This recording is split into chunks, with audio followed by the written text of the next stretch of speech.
Hello everyone, welcome back to my channel. I'm Mohuya. It's going to be a good day for me because I got my comfy sweater on. I don't know if it's going to be a good day for you after you hear all these prices and apartments in New York City, but we'll try to make it a little bit better. So the other day I went apartment hunting after a really long time. The last time I went apartment hunting was in 2021. Then I made a video just like this in 2022 if you want to watch that before you start seeing this, which is still during pandemic time. So a lot of the prices were outrageous, very bad, but they were still a little bit milder for New York City. Now, since I went post-pandemic time, the prices are back to being wild and crazy and out of this world, and I was honestly very shocked. So this time around, I wanted to tour some apartments in Manhattan, Queens, and kind of give you a different variety, a different range of prices so you can see what it's like in different boroughs and different areas in the city. So I'm making this video obviously to help you, not to scare you, but to just make you aware of all the prices there are in New York City, what you get for your buck, how small the spaces are if you are paying thousands of dollars. I also want to make you more of a stand for Queens and other boroughs. Just make you reconsider Manhattan, because I feel like when a lot of people move to New York City, they just assume that Manhattan is the central best place to stay in the city, but they don't realize that they're going to get such a better experience in other boroughs and it's going to be cheaper. So I'm hoping that this video kind of makes you, lean more towards Queens or Bronx or Brooklyn and different boroughs. So make sure you stay till the end of the video where you can see the tours and also a tour of different places in Queens so that you can see the difference between Manhattan prices and Queens prices. So in this video, I'm going to show you the apartment tours. I'm going to also give you the prices for each apartment, what the area is like by each apartment. I'm going to also tell you some of the documents that you need before you start applying and when you do apply for these apartments. So it gives you a better taste, a better look at everything. I'm going to also tell you some of the tea that I've learned being a native New Yorker, what I've learned in this whole apartment hunting process, so that I can give you some tips and tricks before you do move here. Like I said, make sure to watch my other video just like this that I made in 2022 because it is a lot more helpful and I have more information in that video just because I did move out a lot closer to that video. So it's a lot more fresh, Before you get started, make sure to like and subscribe, and also check out this whole playlist of moving out in New York City and just New York City content in general. I feel like it would be really helpful for someone that just moved here or is looking to move here and just needs some inspo with where to go, where to live, how to budget, how to save money, and things like that. So make sure to follow along.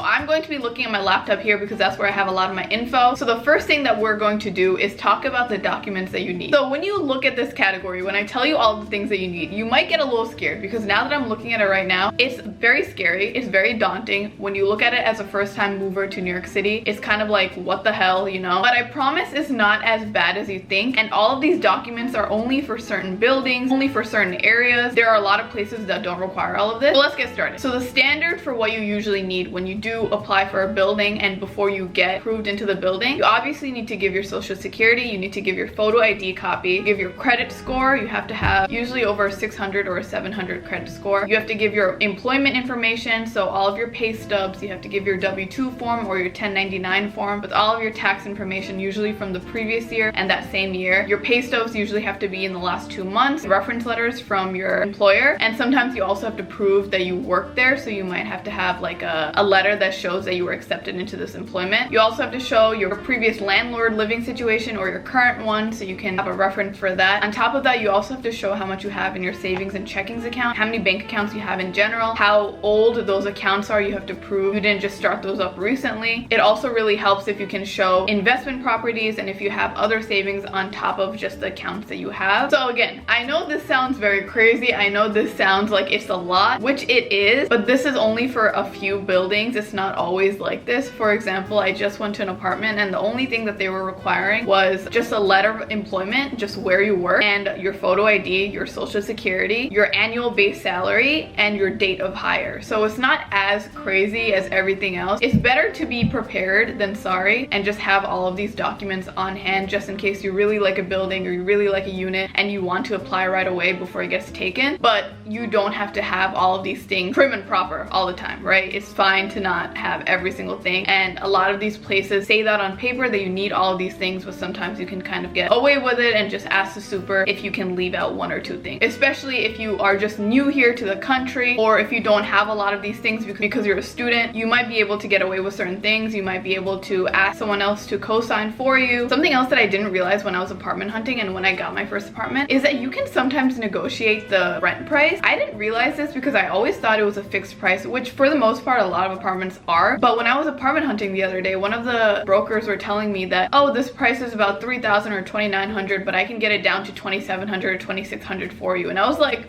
I didn't know that we can like negotiate here. I always thought it was like a fixed thing. So if you can, sometimes you can negotiate your price and you can get it for a lot lower. I know especially during the pandemic, a lot of supers allowed their tenants to pay a lower price because they weren't able to afford it. So if you can try to negotiate a little bit lower.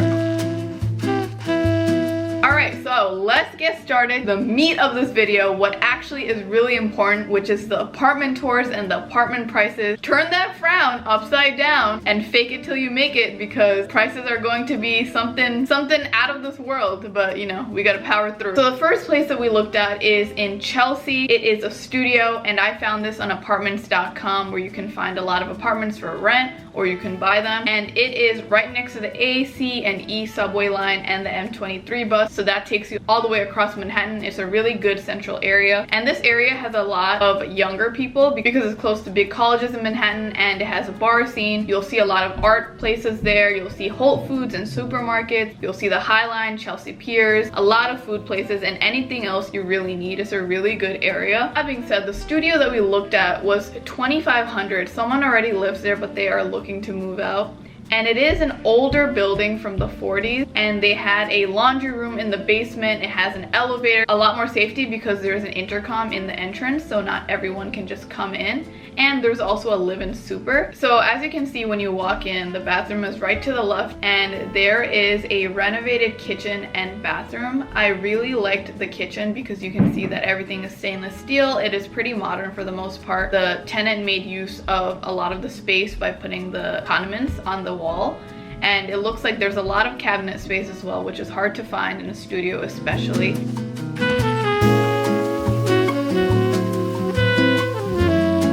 When you walk in, you can tell that the studio is pretty spacious, but there isn't a couch. It was on the first floor, so the view was pretty standard.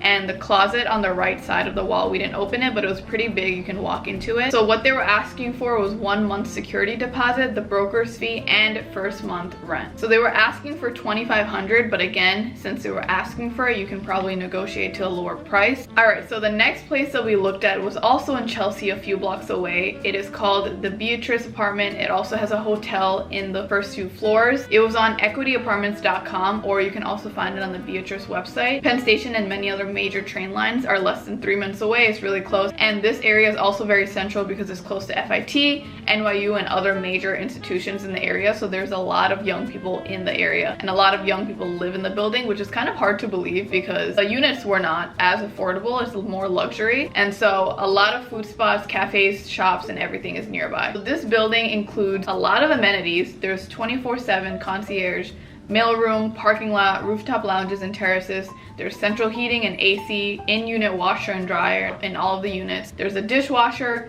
gym with panoramic view of the city, and so much more. But the thing is, you have to pay for the amenities. You have to pay $115. You have to pay for the security deposit. The application fee is $20, which is, you know, pretty standard for most apartments, and you pay for all of the utilities on top. So for example, you pay for your water, you pay for heat, you pay for all of that. So it doesn't really come included into the rent. So keep in mind, when I do show you these apartments, it's going to have an added fee on top of the rent price. And so the requirement for having this apartment is 2.2 times the monthly rent for applicants with approved credit. So that means if you see an apartment that's $5,000, you have to make at least $11,000 in the month with approved credit to actually get accepted into this apartment, or even just send in your application to this apartment. So unfortunately, a lot of the places in Manhattan, your yearly salary has to be 40 times the monthly rent, or even up to 70 to 80 times the monthly rent. The other day I was trying to tour an apartment in Queens. Before I even got a tour, they were asking me to verify if I made 80 times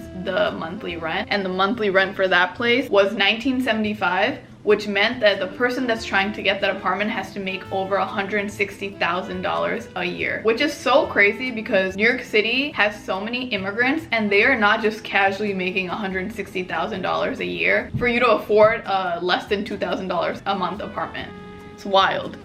So anyway, So the first place that we toured in the Beatrice apartment building was a studio. It is $4,151. Everything was pretty modern. There was an in-unit laundry and washer, pretty big closet space, and I feel like a lot of people would get this apartment for the amenities in the building and for the view, because the view was exceptional. It was amazing.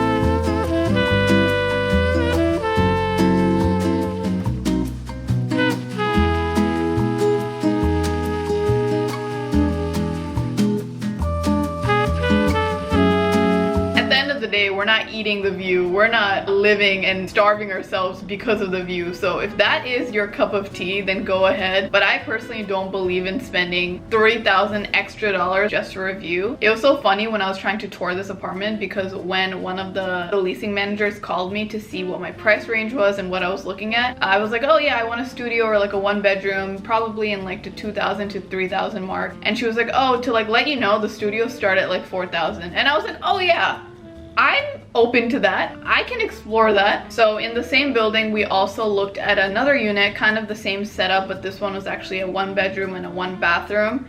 It was essentially the same thing, except it had obviously another bedroom. This one was $5,231. It ranges from the $5,000 range to a little bit higher, depending on how much higher up you go in the building and what the view is like.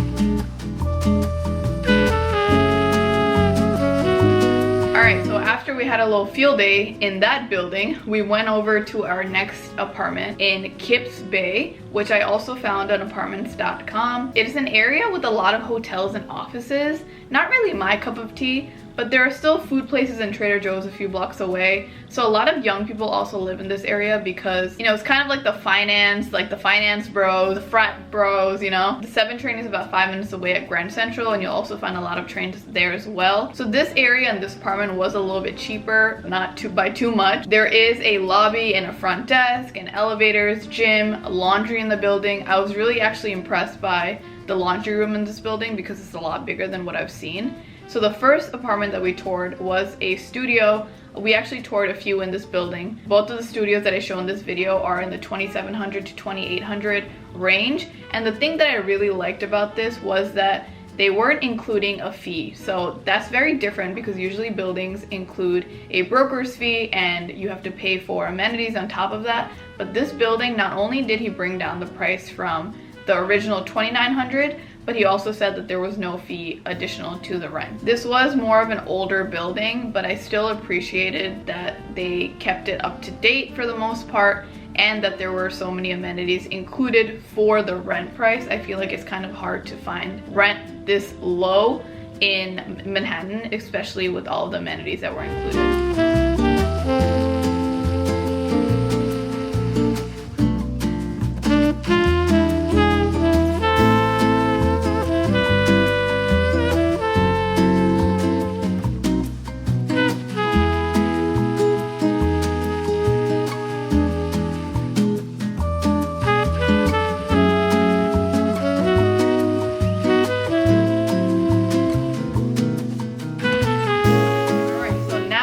Toured places in New York City and we have kind of familiarized ourselves with the outrageous prices in Manhattan. Let's move over to Queens. Queens is my favorite place. I recommend everyone to move to Queens, Brooklyn, Staten Island, Bronx, because those are the places to be at. So the first place that we toured was in Long Island City. We toured yet again another luxury building, but this one is a little bit cheaper than the other luxury building that we toured in Manhattan, and you get kind of the same thing. So we toured Avalon in Long Island City, which is right next to the water or the river. We got it on apartments.com, or you can go directly on the Avalon website to see open rooms. It's one stop away from Grand Central in Manhattan, so it's very close to the city, and you can also take the ferry if you would like to. It's really close by, and it's about a 5-minute walk from the 7 train, and the area is very close to the water, and it's still very industrial. If you know Long Island City, that's where all of the trains used to be back in the day, and a lot of parking garages were there and still are, but it has a lot of food spots, apartment buildings, and other stores. It's definitely still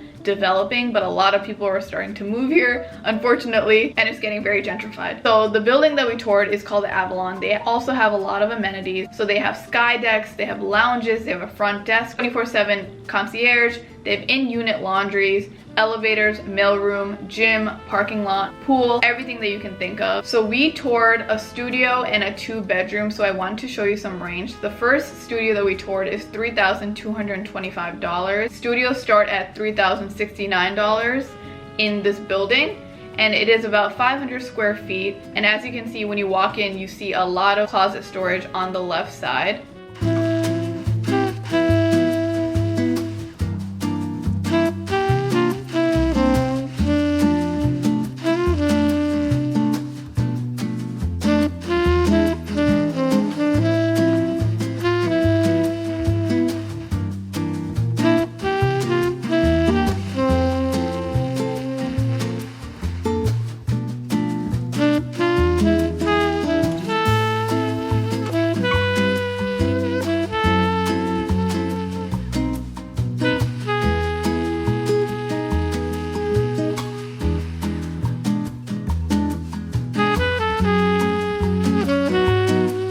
What I really appreciated was the island though, because I feel like it's really hard to have a kitchen island and kitchen setup like this in New York City and also have a view like this. So I really liked how all of the appliances were up to date and it just looked very clean.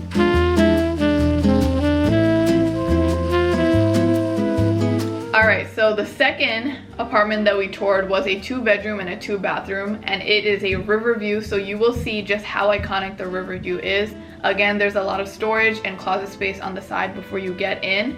And it starts at $5,285, but the one that we toured is actually $6,085. But it is so spacious and so nice. It is literally a dream to live in a place like this. There's a lot of closet space and the bathrooms are huge, especially in the shower. You will see that it's a walk-in shower and it's not a bathtub. And this is about 1,129 square feet.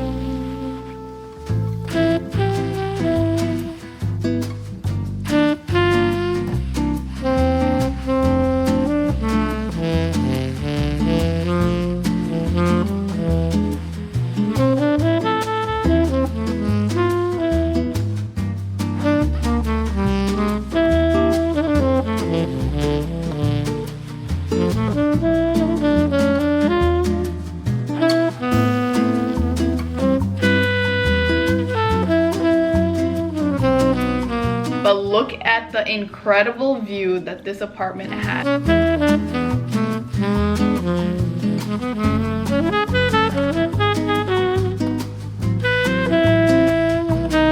Something else that, again, I like about this is that the kitchen is facing the view and it is kind of like an island. There's a lot of counter space and there's obviously an in-unit laundry and dryer. So finally, the last place that we are touring is in Woodside. So I didn't think that this apartment would look like how it did, but I was very impressed in a good way. So we made our way over to Woodside, which is a very family-friendly cultural area with lots of food, bodegas, everything that you can possibly need. And it's right next to the 7 train. You do not have to walk that far, and it is such a great area because it just has so much culture, which I always love. I love the feeling of community there. So this was actually a private home in Woodside. I was not expecting that.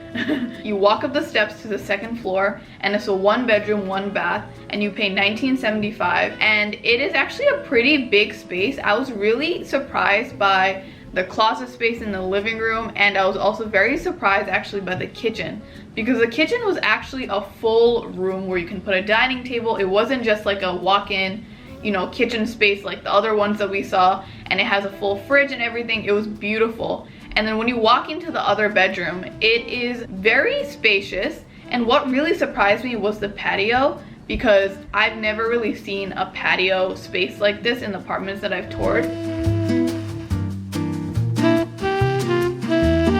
And I think it's really affordable. It's a private home, so you don't have, you know, upstairs tenants. You only have the ones from downstairs. And I think it feels more like home because it is kind of more to yourself. The only thing you would pay for is electricity. Those are all of the apartments that I've toured. I definitely toured a lot more, but I couldn't include it in this video because it would have gotten a lot more longer. Let me know if you want a part 2 to this. But I hope this video was transparent. I hope it was helpful. Make sure to like and subscribe because I post every single week. Follow me on my TikTok and Instagram at Labyrinth Ave, where I literally post every single day, and I post a lot of New York City content as well to help you guys. Check out my website where I sell a lot of my art and apparel. As you can see, I have a lot of my clothing here that I sell. It's labyrinthave.com. And you can also check out my podcast if you'd like. It's called Difficult Dish, where we talk about a lot of South Asian and POC struggles and things that we grew up with. But thank you so much for watching. I hope this was helpful, and I'll see you guys next week.